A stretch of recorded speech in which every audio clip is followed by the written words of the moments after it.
যে এদের বিরুদ্ধে আমি কোনোদিনও বদলা নিইনি। আমরা বলেছিলাম বদল চাই, বদলা নয়। আজ বলছি ও কথা নয়, আজ বলছি যেটা করার দরকার সেটা আপনারা ভালো বুঝে করবেন। আমি অশান্তি চাই না, কিন্তু উৎসব প্রচার চক্রান্ত করে যে আপনাকে রোজ কামড়াচ্ছে, আপনি তাকে কামড়াবেন না, কিন্তু ফস্ত করতে পারেন। আগামী দিন আপনাদের কাজ হচ্ছে চক্রান্তকারীদের মুখোশ খুলে দিয়ে ফোঁস করতে শিখুন, ফোঁস করতে শিখুন। বুঝে নিন, আপনারা বুঝে নিন মানেটা কি, আপনারা বুঝে নিন মানেটা কি। আমি আপনাকে বলছি, আপনি রাজধর্ম তো দূরের কথা, বাঙালি যে প্রায় 200 বছর পিছিয়ে গেল এবং আপনার শাসনকালে পিছিয়ে গেল, আপনি কিন্তু মানে বাঙালি সমাজকে পিছিয়ে দিলেন, আপনি এগিয়ে দিতে পারলেন না। এবং একই সাথে আপনার মানে পশ্চিমবাংলা বদনাম যদি কেউ করে থাকে, তাহলে আপনার প্রশাসনের জন্য আপনি হয়েছে, আপনার দলের জন্য আপনার হয়েছে। পশ্চিমবাংলা একের পর এক নেতা মন্ত্রী জেলে, আর আপনি প্রতিদিন জনসভায় বলছেন পশ্চিমবাংলার বদনাম করা চলবে না, পশ্চিমবাংলার বদনাম যাদের করবে আমি দেখে নিব। আজকেও আপনার বক্তব্যের মধ্যে ধরা পড়েছে যে বদনাম যারা করবে তাদেরকে আমি দেখে নিব, তাদের উপরে নজর রাখছি। বদনাম যদি হয়ে থাকে তাই দুর্নীতির জন্য হয়েছে, বদনাম যদি হয়ে থাকে রাজনৈতিক হিংসার জন্য হয়েছে। দেখো, তোমরা তো অনেক নতুন, মানে বলা যায় যে সাংবাদিকতার লাইনে অনেকদিন পরে এসছো। আমরা কিন্তু 2011 সালের পরে টেলিভিশনে যারা বসেন স্নো পাউডার মেখে বসেন, টেলিভিশনে যারা বসেন তারা কুৎসা করেন, টেলিভিশনে যারা বসেন তারা অপপ্রচার করেন, এই বক্তব্যগুলোই আমরা শুনে অভ্যস্ত। মানে এই তোমার কাছে নতুন মনে হতে পারে, কিন্তু আমরা কিন্তু এই বক্তব্যগুলো দিনের পর দিন, আমার মনে আছে আমার অত্যন্ত মানে যাকে সম্মানের সাথে আমি ডিবেটে ফলো করতাম, নির্বেদ রায়, নির্বেদদা একবার খুব উত্তেজিতই হয়ে গেছিলেন, তখন নির্বেদদা কংগ্রেস দলের ছিলেন, যে এগুলো কি সব কথাবার্তা মুখ্যমন্ত্রী বলছেন।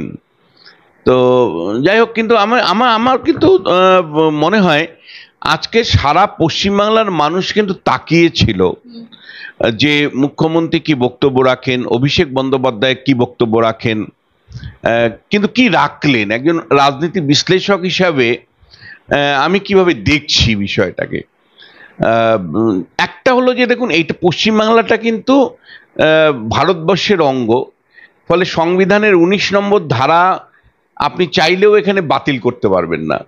মানে সংবিধানের 19 নম্বর ধারা আপনি চাইলেও এখানে বাতিল করতে পারবেন না, যেহেতু সংবিধানটা চালু থাকবে, হাইকোর্ট চালু থাকবে, সুপ্রিম কোর্ট চালু থাকবে, ফলে মিডিয়া থাকবেই।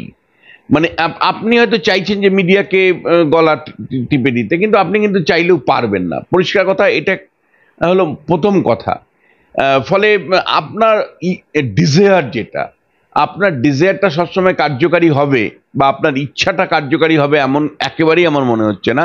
কারণ দেশের সংবিধানটা চালু আছে, দেশের সংবিধান চালু থাকলে সংবিধানের 19 নম্বর ধারার বলে মানুষ তার মতামত দেবেন। আপনি যখন বিরোধী দলের নেত্রী ছিলেন তখন আপনি কত কথা বলেছেন, আপনি মানে প্রতিনিয়ত বামেদের সমালোচনা করেছেন, সিপিএম এর সমালোচনা করেছেন, তখন মানে টেলিভিশনে দিনের পর দিন সাক্ষাৎকার দিয়েছেন, বামেদের বিরুদ্ধে আপনি যে ধরনের বক্তব্য রেখেছেন, তখন আপনার একবারও মনে হয়েছিল যে কুৎসা হচ্ছে, অপপ্রচার হচ্ছে, অন্যায় হচ্ছে? আপনি বামেদের বিরুদ্ধে যে ধরনের ল্যাঙ্গুয়েজ ব্যবহার করেছেন, বুদ্ধবাবুর পাঞ্জাবিটাকে লাল দেখিয়ে রক্ত লাগা পাঞ্জাবি হিসাবে বর্ণনা করেছিলেন, আপনি যে ল্যাঙ্গুয়েজগুলো ব্যবহার করেছিলেন, একটা কথা বলতে পারেন যে বুদ্ধবাবুর পুলিশ সংবিধানের 19 নম্বর ধারাকে মানে ব্যাহত করে মানে আপনার বক্তব্যগুলোকে কাটছাট করেছে, বাতিল করে দিয়েছে, বা অন্য কোনো বক্তব্য রেখেছে? ফলে আপনি বিরোধী রাজনৈতিক দলে থাকাকালীন যে অবস্থায় ছিল সেটা পরিষ্কার করে বলতে গেলে সংবিধান আপনাকে ওই প্রোটেকশন দিয়েছিল। আপনি যখন বিরোধী রাজনৈতিক দলের নেত্রী ছিলেন তখন আপনি যে বক্তব্য রাখতেন, আপনার দল যে বক্তব্য রাখতো, সরকারের সমালোচনা করতো, সেটা সংবিধানের 19 নম্বর ধারায় বলে। আবার আপনি যখন আজকে পুরো মানে সমালোচনাটা বিজেপির এগেনস্টে করলেন, নরেন্দ্র মোদীর এগেনস্টে করলেন, সেটাও আপনার বাক স্বাধীনতার বলে করেছেন, সংবিধানের 19 নম্বর ধারার বলে করেছেন। না, সেটা তো রাজনৈতিকভাবে তিনি করতেই পারেন, কিন্তু আমার যে বক্তব্যটা, কিন্তু আপনি যে ধরনের বক্তব্য রেখেছেন আজকে, একটা দায়িত্বশীল নাগরিক হিসাবে আমি তার সমালোচনা করছি, কন্ডেম করছি, নিন্দা করছি। 3-4টে জায়গা থেকে বক্তব্যটা নিন্দনীয়।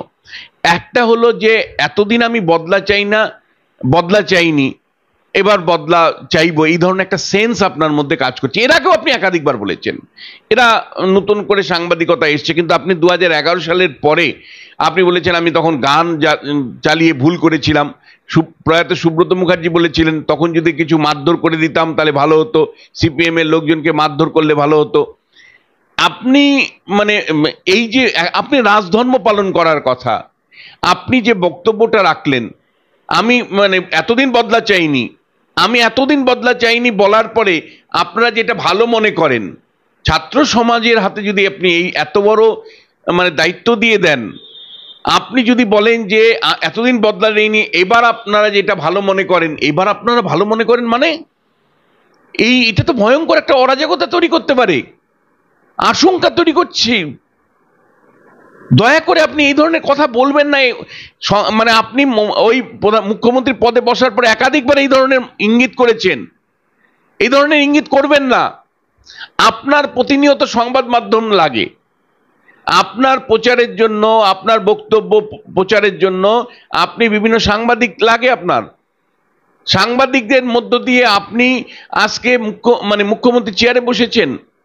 আজকে যে তৃণমূল কংগ্রেসের সর্বোচ্চ নেত্রী হয়েছেন, তৃণমূল কংগ্রেসের জন্মের পর থেকে সংবাদ মাধ্যমের মানে ভূমিকা আপনার জন্য ইতিবাচক ছিল। তৃণমূল কংগ্রেস হওয়ার পেছনে সংবাদ মাধ্যমের একটা ভূমিকা আছে। আমি বলছি না সংবাদ মাধ্যমের পুরো ভূমিকা আছে, কিন্তু সংবাদ মাধ্যমের একটা গুরুত্বপূর্ণ ভূমিকা আছে। একাধিক সাংবাদিক, স্বর্গীয় বনু সেনগুপ্ত থেকে শুরু করে, আমি নাম বলছি না, একাধিক সাংবাদিকের বিরাট ভূমিকা আছে।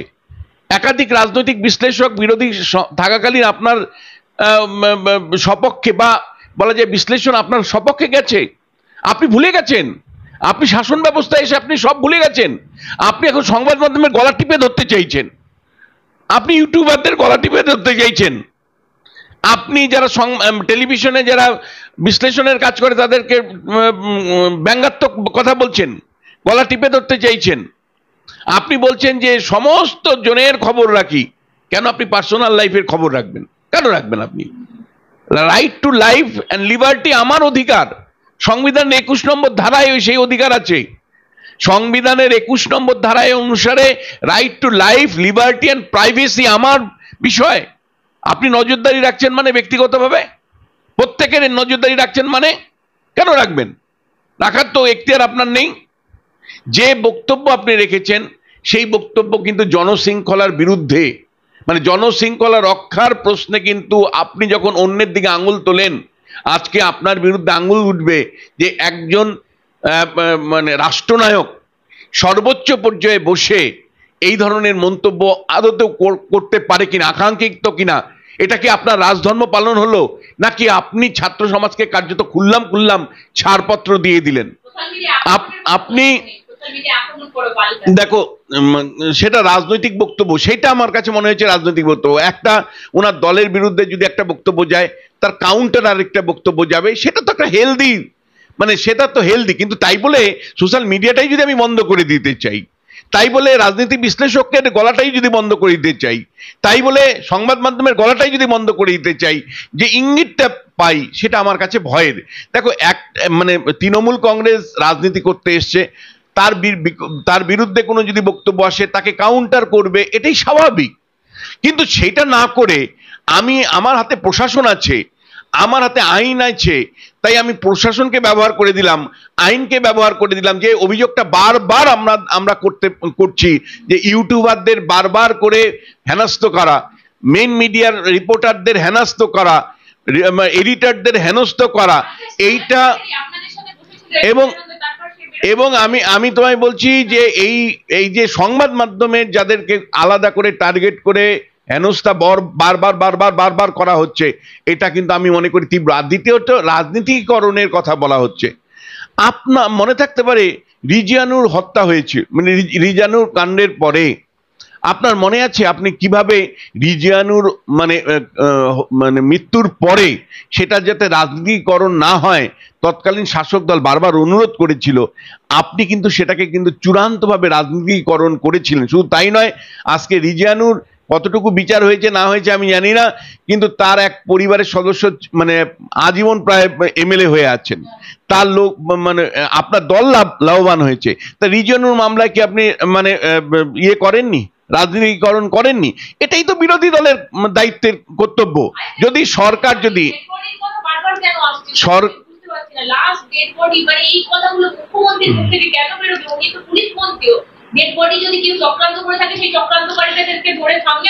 দেখো, রাজনীতি পশ্চিমবাংলার রাজনীতিতে ডেড বডির রাজনীতি আজকের নয়।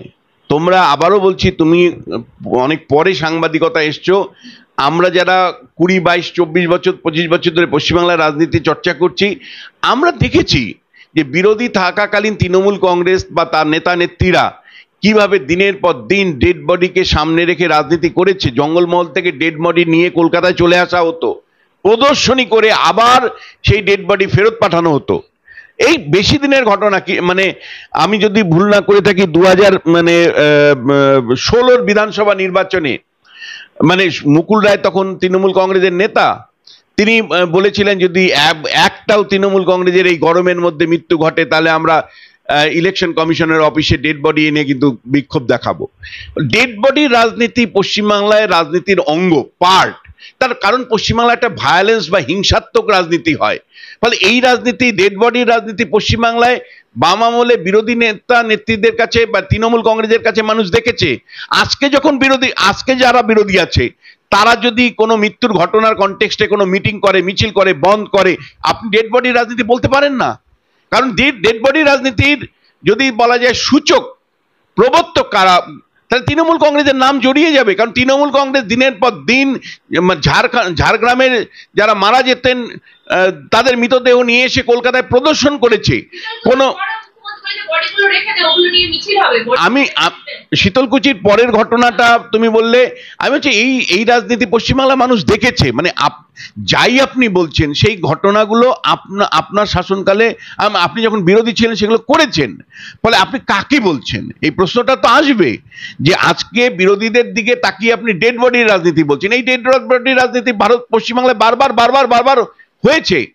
একই সাথে তোমায় আমি বলবো যে বন্ধের যে রাজনীতি নিয়ে প্রশ্ন তুলছেন, আপনি বছরকে বছর বন্ধের রাজনীতি করে পশ্চিমবাংলায় ক্ষমতায় এসছেন। 11 সালে এসে আপনি যদি বলেন, অর্থাৎ ক্ষমতায় আসার পরে যদি বলেন আমি বন্ধের বিরোধিতা করি, অর্থাৎ আপনি যখন ক্ষমতা দখল করে ফেলেছেন, ক্ষমতা যখন আপনার কাছে, 9 সালে যখন আপনি প্রায় কার্যত ক্ষমতা দখল করে ফেলে দিয়েছেন 9 সালেই, এবং প্রশাসন মানে তৃণমূল কংগ্রেসের কথায় উঠছে বসছে, বুদ্ধবাবুর কথায় উঠছে বসছে না, তখনই কার্যত বলা যায় তুমি আপনার এই ধরনের ভাবনাগুলো আসতে শুরু করলো যে শাসন ক্ষমতায় আসলে বন্ধ বিরোধিতা করতে হবে। আপনি যখন বিরোধী রাজনীতি করেছেন, দিনের পর দিন যে কোনো ঘটনাকে কেন্দ্র করে আপনি বন্ধ করেছেন, একটার পর একটা মৃত্যুকে কেন্দ্র করে আপনি দিনের পর দিন পশ্চিমবাংলায় বন্ধ ডেকেছেন। দিনের পর দিন বন্ধ ডাকার পরে জনমত গঠন করতে সেই বন্ধগুলো কাজ করেছে। আজকে আপনি যে ক্ষমতায় এসছেন তার পেছনে এই বন্ধগুলোর বিরাট ভূমিকা ছিল। আজকে বিরোধী রাজনৈতিক দল যারা আছে তারা জনমত গঠন করতে যদি বন্ধ ডাকে তাদের সেই এখতিয়ার আছে, কারণ সেদিন আপনি বিরোধী নেত্রী হিসাবে দিনের পর দিন বন্ধ ডেকেছিলেন। আজকে আপনি শাসক হয়ে তো তার বিরোধিতা করবেন, যেমন করে বামেরা আপনাকে বিরোধিতা করেছিল। আপনি যখন দীর্ঘ সময় ধরে বন্ধ ডেকেছেন এবং জনমত সংগ্রহ করেছেন বন্ধের মাধ্যমে, তখন বামেরা কি বলতো, আপনাকে নিয়ে হাসি ঠাট্টা করতো, মানে বন্ধের বিরোধিতা করতো। বন্ধের বিরোধিতা করে কোনো সময় মানে শাসক মানে তখন বামেরা ক্যাডাল নামিয়ে দিত। আজকে আপনি যেটা করছেন, আজকে বিরোধীরা যখন কোনো একটা অন্যায়ের ঘটনার প্রেক্ষিতে যখন বন্ধ ডাকছে, সেই বন্ধের বিরোধিতা নাম করে আপনি পুরো দলকে নামিয়ে দিচ্ছেন। দলকে নামিয়ে দিয়ে আপনি যেভাবে মানে বলা যায় যে আইন শৃঙ্খলা মানে দল নিজের হাতে নিয়ে নিচ্ছে, এটা কর্মীরা নিজের হাতে নিয়ে নিচ্ছে, এটা ভয়ঙ্কর। আপনি যখন বিরোধী রাজনৈতিক ছিলেন দিনের পর দিন বন্ধ করেছেন। আজকে যখন বিরোধীরা জনমত গঠন করবার জন্য বন্ধ ডাকছে, তখন আপনি তার বিরোধিতা শুধু করছেন তা নয়, পুরোপুরি দলকে নামিয়ে দিচ্ছেন, প্রশাসনকে নিরপেক্ষ অবস্থান রাখতে দিচ্ছেন না। আমি আবারও বলছি যে যে বিরোধী থাকাকালীন উনার যে ভূমিকা দেখেছিলাম আমরা, আর শাসক হয়ে তৃণমূল নেত্রীর যে ভূমিকা আজকে দেখতে পাচ্ছি, কমপ্লিটলি 180 ডিগ্রি অপোজিট একটা ভূমিকা আমরা দেখতে পাচ্ছি। বলছেন যে এই চক্রান্তকারীদেরকে চিনে রাখুন, কালকে যারা আগুন লাগিয়েছে নবান্নে, এমনকি যারা ইট ছুঁড়েছে তাদেরকে চিহ্নিত করুন, তাদের শাস্তি দেওয়া হবে। দেখো, আমি একজন অধ্যাপক, আমি যদি কেউ মানে অন্যায় কাজ করে, মানে গণতান্ত্রিকভাবে peaceful procession, peaceful demonstration, peaceful meeting মিছিল করবার এখতিয়ার সংবিধানের 19 নম্বর ধারায় দেওয়া আছে। কিন্তু কোনো ব্যক্তি যদি আইন নিজের হাতে নেন, কোনো ব্যক্তি যদি পুলিশের উপর চড়াও হন, তাহলে তার বিরুদ্ধে আইনানুগ ব্যবস্থা হবে, এটাই একজন অধ্যাপকের বক্তব্য। ফলে আমি অধ্যাপক, আমি কোনো রাজনৈতিক দলের কর্মী নই, ফলে এবং আমি রুল অফ লতে বিশ্বাস করা মানুষ। ফলে আমি মনে করি যে আইন কারো হাতে, একজন বিক্ষোভকারীর এখতিয়ার নেই আইন নিজের হাতে নেওয়া। যদি পুলিশেরকে মানে ইট মেরে থাকে, পুলিশের উপরে কোনো নির্যাতন হয়ে থাকে, তাহলে তারও কিন্তু আইনগত ভিত্তি আছে। কিন্তু দৃষ্টিভঙ্গিটা যদি দেখি, তাহলে আমি বলবো যে মানুষের ক্ষোভ বিক্ষোভ যে আছে, এবং এক গণতান্ত্রিক ব্যবস্থায় সেই ক্ষোভ বিক্ষোভগুলো প্রকাশ করবার এখতিয়ার যেটা আছে, সেটাকে রাজ্যের শাসক দল কার্যত অস্বীকার করছেন। রাজ্যের শাসক দল বারবার যেটা বলবার চেষ্টা করছেন যে এইটা যেন অ্যাজিভ, যেন এটা তারা মানে বিরোধী রাজনৈতিক দলগুলো অন্যায় কাজ করছেন। একদম তাই, মানে বাইরের থেকে করছে, ষড়যন্ত্র করছে, বডির মানে রাজনীতি করছে, এই ধরনের বক্তব্যগুলোকে রেখে মানুষের কিন্তু ক্ষোভ বিক্ষোভকে দমন করা যাবে না। কারণ এন্টার ঘটনাটাতে, অর্থাৎ আরজি করের ঘটনার প্রেক্ষিতে শাসক দলের ভূমিকা কিন্তু এখন পর্যন্ত ইতিবাচক শুধু নয় তা নয়, প্রশাসনের জায়গা থেকে কিন্তু একের পর এক ভুল ভ্রান্তিগুলো উঠে আসছে। সর্বশেষ যে ভুল ভ্রান্তি উঠে এসছে সেটা হলো ঘটনা ঘটে যাওয়ার পরে সেই সেমিনার হলে এতগুলো মানুষ কি করছিল, অর্থাৎ ক্রাইম সিন যেটা পাল্টে গেছে বলে অভিযোগ করছে সিবিআই। সেই প্রশ্নটা আসবে যে ঘটনা ঘটে যাওয়ার পর থেকে রাজ্য প্রশাসনের যে ভূমিকা ছিল, পুলিশ প্রশাসনের ভূমিকা যেটা ছিল, সেই ভূমিকাটা শেষ পর্যন্ত এই এন্টার তদন্তটাকে ব্যাঘাত ঘটালো না তো। ফলে এই প্রশ্নটা কিন্তু খুব বৃহত্তম প্রশ্ন। এই প্রশ্নগুলোর উত্তর আপনারা কিছুতে দিচ্ছেন না, না দিয়ে মমতা বন্দ্যোপাধ্যায় রাজনৈতিকভাবে যে প্রশ্নগুলো রাখছে, যে প্রশ্নগুলো বেসিক্যালি হলো কাউন্টার করা, অর্থাৎ আমার অস্তিত্ব রক্ষা করবার জন্য আমি এই মুহূর্তে offence is the best defence, এই অবস্থান থেকে আমার বক্তব্য রাখছি। কি রাখছি? যে আমি বলছি যে কেন্দ্রের ফাঁসির আইন তৈরি করতে হবে। আর ফাঁসির আইন অলরেডি আছে। ধর্ষণ এবং যদি মৃত্যু ঘটে, তাহলে ইতিমধ্যেই ভারতবর্ষে ন্যায় সংহিতা বা পুরনো যে আমাদের সিআরপিসি অ্যাক্ট, তাতে ইতিমধ্যেই ফাঁসি আছে। তুমি জানো,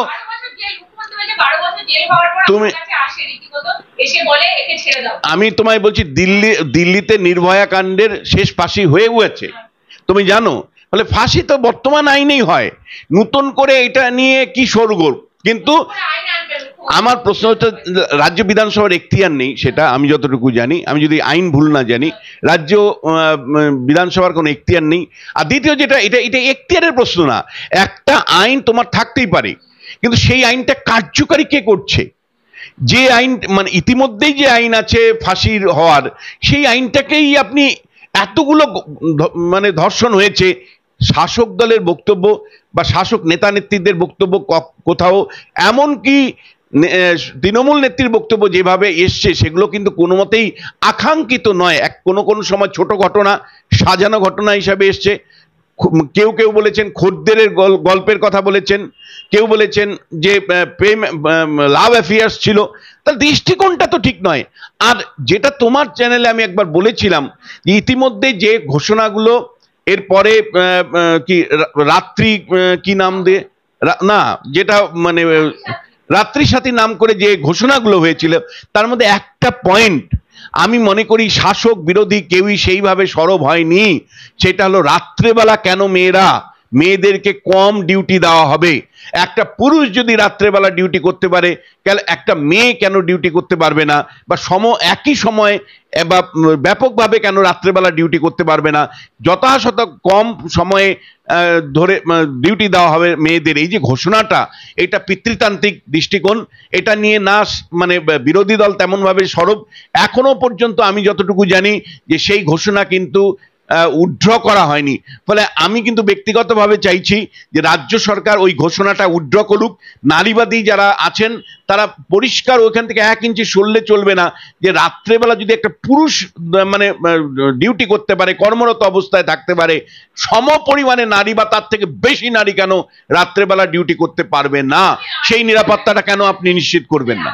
আপনাকে আরেকটা কথা জানতে চাইবো, এই মুহূর্তে বলা হচ্ছে মুখ্যমন্ত্রীও শুরু করেছেন, অভিষেক বন্দ্যোপাধ্যায় শুরু করেছেন, উত্তরপ্রদেশ, মণিপুর, হাথরাস, রাজস্থান, মহারাষ্ট্র, এই সমস্ত বলছে ওখানে ধর্ষণ হয়েছে বলে আমাদের এখানে ধর্ষণ হবে। এটা কি ডিফেন্স হতে পারে? এটা কি ডিফেন্সের কোনো নিয়ম হতে পারে? সেই রাজ্যে ধর্ষণ হয়েছে বলে বলছে তাদের কেন পদত্যাগ চাননি, এখানে মমতার কেন পদত্যাগ চাইছেন? না দেখো, মানে এটা না, মানে নিজের দুর্বলতাটাকে আরো বেশি প্রকট করে তোলা, মানে স্বীকার করে নেওয়া যে আমার রাজ্যে কত বড় অন্যায় হয়েছে। মানে হাতরাসের ঘটনা হয়েছিল জন্য পশ্চিমবাংলায় লাগাতার ঘটনা চলবে, মণিপুরে হয়েছিল, আমার রাজ্যে চলবে। এটা হলো অসহায়ের আর্তনাদ, অসহায়ের আর্তনাদ ছাড়া আমার কিচ্ছু মনে হয়নি, এবং এটা কোনো মতেই হতে পারে না। দেখো, পশ্চিমবাংলাতে গণধর্ষণের ঘটনা এর পরেও, মানে অর্থাৎ আরজি করের ঘটনার পরেও একের পর এক ঘটেছে, এবং মানে এই ঘটনাগুলো তো লাগাম ছাড়া অবস্থান। তুমি উত্তরপ্রদেশ, বিহার বা মহারাষ্ট্র, রাজস্থান দিয়ে তুমি নিজের মানে অপরাধটাকে ঢাকতে পারো না, তোমার নিজের অন্যায়টাকে, তোমার প্রশাসনিক অন্যায়টাকে ঢাকতে পারো না। আমি বারবার বলছি, সরকার কিন্তু কোনো স্থায়ী কোনো সমাধানের দিকে এগোচ্ছে না। কখনো কেন্দ্রের দিকে বল ঠেলে দিচ্ছে, কখনো আইন প্রণয়ন করার নাম করে এক ধরনের ভণ্ডামি হচ্ছে, কখনো অন্য রাজ্যে কত মানে হয়, ধর্ষণ হয়, তার হিসাব দিচ্ছে। কিন্তু সরকারের কাছে আমরা কি আশা করেছিলাম? সরকারের কাছে আশা করেছিলাম যে আগামী দিনে মানে এই আইন শৃঙ্খলার সাথে সরাসরি 3টে বিষয় যুক্ত আছে। পুলিশ প্রশাসনকে শক্তিশালী করা, যত সংখ্যক পুলিশ মানে এখন অস্থায়ী নিয়োগ করা আছে বা সিভিক ভলান্টিয়ার নিয়োগ করে কাজ চালাচ্ছেন, আমরা মনে করি যে প্রশাসনকে শক্তিশালী করতে গেলে আমাকে এই ইমিডিয়েটলি শূন্য পদগুলো পূরণ করা দরকার। অর্থাৎ পুলিশ প্রশাসনের যে এখন 40% মতন কলকাতা পুলিশ সমেত রাজ্য পুলিশের মধ্যে শূন্য পদ আছে, অফিসারদের পদগুলো শূন্য আছে, সেগুলোকে পূরণ করতে হবে একটা শক্তিশালী পুলিশ প্রশাসন, পাহারাদার ব্যবস্থা রাখার জন্য। ফলে আপনি কিন্তু ঘোষণা করতে পারলেন না এত বড় ঘটনা হয়ে যাওয়ার পরেও যে হ্যাঁ, পুলিশের শূন্য পদ পূরণ করব, পুলিশের সঠিক প্রশিক্ষণের ব্যবস্থা করব, পুলিশের দৃষ্টিভঙ্গির মধ্যে পরিবর্তন আনবো। এই ঘোষণাটা কিন্তু আপনি করতে পারলেন না। খ হলো যে পুলিশ প্রশাসনকে আপনি রাজনৈতিকভাবে ব্যবহার করেছেন, যার ফলে পুলিশ প্রশাসন তার দক্ষতা হারিয়ে ফেলেছে। ফলে পুলিশ প্রশাসনকে দলমুক্ত করে একটা স্বচ্ছভাবে পরিচালনা করবার প্রতিশ্রুতি কিন্তু আপনি এই এত বড় ঘটনার পরেও, মানুষের ক্ষোভের পরেও কিন্তু আপনি দিতে পারেননি। 3 হলো যে আপনি কিন্তু এখনো ঘোষণা করতে পারেননি মদ নিয়ে, আবগারি দপ্তর নিয়ে আপনার বক্তব্য কি। আমি এক্ষেত্রে বলবো বিরোধী রাজনৈতিক দলগুলো চুপ হয়ে আছে। আমি মনে করি সমাজবিজ্ঞানের বহু মানে শিক্ষক মনে করেন, ছাত্র মনে করেন যে আমাদের যে আবগারি নীতি, অর্থাৎ মদের যে নীতি, ঢালাও মদের যে ব্যবস্থা, সেই ঢালাও ব্যবস্থার ফলে অরাজক পরিস্থিতি সমাজে তৈরি হয়েছে। আপনার কেন বিহার যদি মদ বন্ধ করে দিতে পারে, পশ্চিমবাংলা কেন পারবে না বলুন তো? অথবা সীমাবদ্ধ করতে পারবে না? কেন মদকে ঢালাও ব্যবস্থা করবে? মহুয়া নাম করে 18 টাকার পাউচ সর্বত্র অল্প বয়সী ছেলেরা খাচ্ছে, এবং সর্বত্র দেখা যাচ্ছে একটা অরাজক পরিস্থিতি তৈরি হচ্ছে, ডোমেস্টিক ভায়োলেন্স বেড়েছে, এবং সব মিলে একটা যে অরাজক পরিস্থিতি, তার জন্য মদের নীতি আপনার দায়ী। কেন আপনি পাড়ায় পাড়ায় মদের দোকান ঢুকিয়ে দিয়েছেন? কেন আবগারি দপ্তরের নীতি পরিবর্তন হবে না? কেন কেন কেন হবে? এবং বিরোধী রাজনৈতিক দলগুলোকে আমি মনে করি যে এখানেও কিন্তু তাদের একটা ভূমিকা, ভয়ঙ্কর মানে সংকীর্ণ ভূমিকা আছে বা দুর্বল ভূমিকা আছে, যে মদ বা আবগারি নীতি পরিবর্তনের প্রশ্নে না সিপিএম নতুন কোনো বক্তব্য রেখেছে, না কংগ্রেস কোনো বক্তব্য রেখেছে, না বিজেপি কোনো বক্তব্য রেখেছে। ফলে মানে একদিকে মহিলাদের উপর অত্যাচার বাড়ছে, তার সাথে পুলিশ প্রশাসন ব্যবস্থা কার্যত নেই, মানে একটা মানে স্কেলেটন অবস্থান, নিয়োগ নেই, পুলিশ ব্যবস্থা কার্যত মানে ঢেলে সাজানো দরকার, অথচ ভেঙে পড়েছে। অন্যদিকে মানে মদের ঢালাও লাইসেন্স চলছে, মদ খেয়ে আরেক ধরনের উশৃঙ্খলতা সমাজের মধ্যে আমরা দেখতে পাচ্ছি, ডোমেস্টিক লেভেলে এবং মানে গৃহের মধ্যে এবং গৃহের বাইরে। এবং একই সাথে যে প্রশ্নটা ইম্পর্টেন্ট, আপনি যদি কাজ না দিতে পারেন মানুষকে, হাতে কাজ চাই, এই যে মানে এই আরজিকর ঘটনার পরে আপনার কি মনে হয় যে এই যে হাজার হাজার ছেলেমেয়েরা যে মানে প্রতিবাদ করছে কেবল ঘটনার কনটেক্সটে করছে? একেবারেই ভুল। পুরো ঘটনার পুরো বিষয়টা হলো যে মানুষ রাস্তায় নেমেছে স্থায়ী কতগুলো সমস্যার সমাধান করবার জন্য।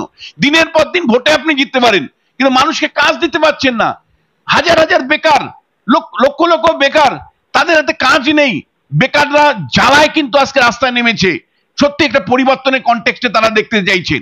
আপনি ভয়ে বলছেন যে এটা পশ্চিমবাংলাটা একটা মানে ভারতবর্ষ একটা আলাদা দেশ, পশ্চিমবাংলা একটা আলাদা দেশ। কিন্তু মানে পশ্চিমবাংলার যারা যুব সমাজ কিন্তু না বিজেপি, না তৃণমূল, না সিপিএম এই জায়গা থেকে দেখতে চাইছে। মানুষ চাইছে একটা পরিবর্তন।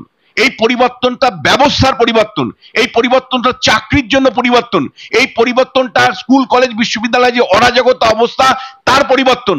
সেই পরিবর্তনের কনটেক্সটে আপনি কথা না বলে আপনি বলছেন বদলা নয়, এতদিন আমি বলেছি বদলা নয়, বদলের কথা এবার ভাবতে হবে। বদলের কথা ভাববেন মানে তার মানে অরাজকতাটা আরো বাড়বে। এবং আপনারা বুঝে নিন মানেটা কি। আমি আপনাকে বলছি, আপনি রাজধর্ম তো দূরের কথা, বাঙালি যে প্রায় 200 বছর পিছিয়ে গেল এবং আপনার শাসনকালে পিছিয়ে গেল, আপনি কিন্তু মানে বাঙালি সমাজকে পিছিয়ে দিলেন, আপনি এগিয়ে দিতে পারলেন না। এবং একই সাথে আপনার মানে পশ্চিমবাংলা বদনাম যদি কেউ করে থাকে তাহলে আপনার প্রশাসনের জন্য আপনি হয়েছে, আপনার দলের জন্য আপনার হয়েছে। পশ্চিমবাংলা একের পর এক নেতা মন্ত্রী জেলে, আর আপনি প্রতিদিন জনসভায় বলছেন পশ্চিমবাংলার বদনাম করা চলবে না, পশ্চিমবাংলার বদনাম যাদের করবে আমি দেখে নিব। আজকেও আপনার বক্তব্যের মধ্যে ধরা পড়েছে যে বদনাম যারা করবে তাদেরকে আমি দেখে নিব, তাদের উপরে নজর রাখছি। এক্স্যাক্টলি বাংলার বদনামটা কে করছে? বাংলার বদনাম হচ্ছে দুর্নীতির জন্য। বাঙালি দরিদ্র ছিল, শিক্ষিত ছিল, মার্জিত ছিল, কিন্তু বাঙালি দুর্নীতি জাতিতে পরিণত করেছে কে? বাঙালির মানে একটার পর একটা খাদ্যমন্ত্রী জেলে, শিক্ষামন্ত্রী জেলে, এমএলএরা জেলে, নেতারা জেলে। ফলে বাঙালিকে মানে এই যে জেল যাত্রা, দুর্নীতির জন্য জেল যাত্রা, দুর্নীতিগ্রস্ত একটা মানে সমাজে পরিণত করেছে, এই স্থায়ীভাবে কে করেছে?